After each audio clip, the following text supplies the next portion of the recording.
Without saying a word, Chiu Yang ninja-ed his way out the window, cleverly popping open the latch and carefully sliding down with Sangye. A few days later, Chiu Yang invited the lady to play. She felt awkward upon seeing Mom there. Soon after it started, he slipped away with Sangye. She told Sangye to move the ladder to the fancy lady's house, but Sangye refused to play the part of a thief. Chiu Yang jokingly claimed he was on a secret mission for Stalin. Confused but agreeing, Sangye soon helped them sneak into the house. Chiu Yang searched drawers for old items, but a neighbor threatened to call the police. He panicked like a caught kitten.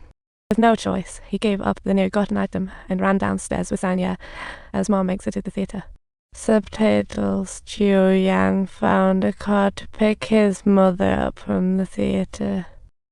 However, on the way to the train station, his mother decided to leave him, so Chiu Yang drove the mother and son to the train station. Mom once refused to leave, yet this time she urged Chiu Yang to go, but he refused. Chiu Yang squatted to bid farewell to Sangye, giving her his remaining gold jewelry. As the train moved, Sangye realized Chiu Yang was leaving. Feeling abandoned, she hurled gold jewelry to the ground and ran off. Just then, patrolling cops noticed the commotion. Chiu Yang saw them and dashed away like a startled deer.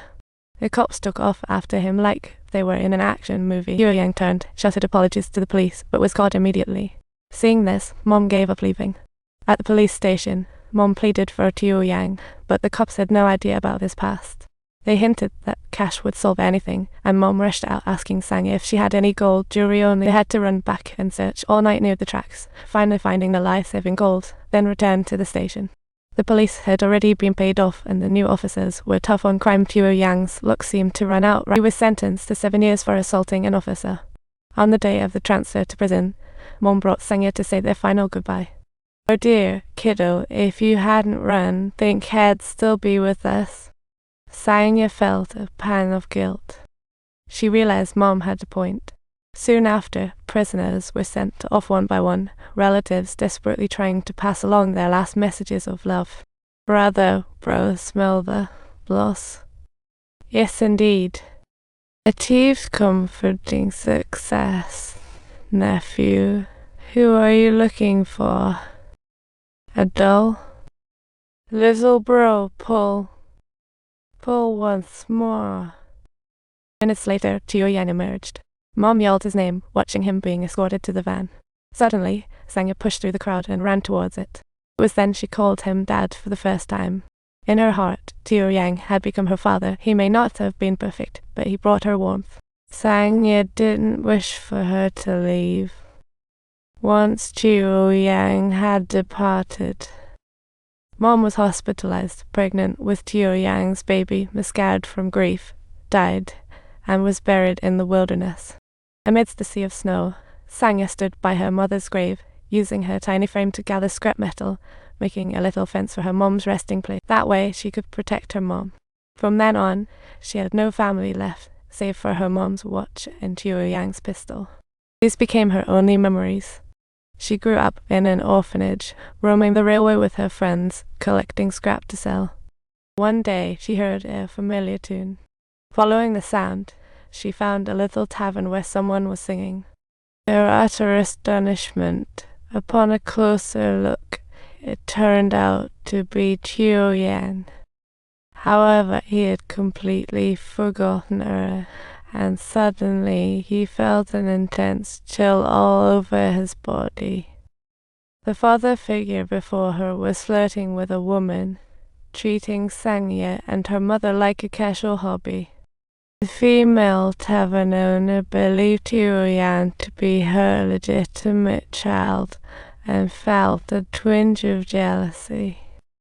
Chiu Yang's alliance retorted, "Who are you?" That's when Chiu Yang suddenly woke up. Her remaining warmth and hope for paternal love vanished. Chiu Yang never truly cared for her. Then she wet herself. Ashamed, she bolted with her head down. Meanwhile, Chiu Yang's expression shifted to sorrow. That night, they were worlds apart but so near. Their paths were intertwined in sadness. That night, Sanya found Tio Yang's gun and quietly gathered her things. She snuck out of the tavern, obviously up to her own business.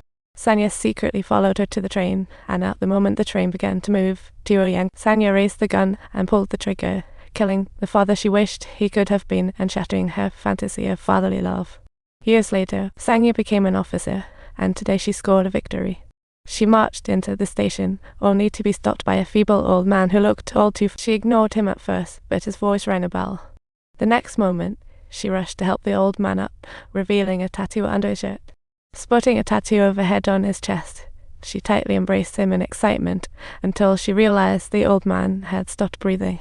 Sanya stared at the old man's back, looking at his face again, realizing she was gasping. But he didn't have the tighter tattoo she had been searching. Turns out she had mistaken him. Now she felt an emptiness inside, and looking at the displaced refugees, she decided to ignore orders from above. She let women and children board. As the train started, a woman asked for liquor. She gave it, but the woman just wet the cloth with it. The woman wrapped the cloth around her child's forehead to bring down the fever, then held the child close, serenading her to sleep. This filled Sanya with immeasurable. She removed her coat, revealing a tattoo just like Tio Yang's. And that's a wrap for the movie. Though she killed Tio Yang, she couldn't escape his influence, becoming an upright soldier like her father. She realized that in this world, justice and evil aren't so clearly defined. Where there's war, there's suffering. She knew she would face dilemmas and helplessness. All she could do was try her best to ease some of the world's pain. This film is called The Thief, and it certainly gives food for thought. Released in 1997, the film is nearly impossible to find online, yet today it boasts an impressive 8.6 rating on Douban. It even received an Oscar nomination. Don't forget to subscribe.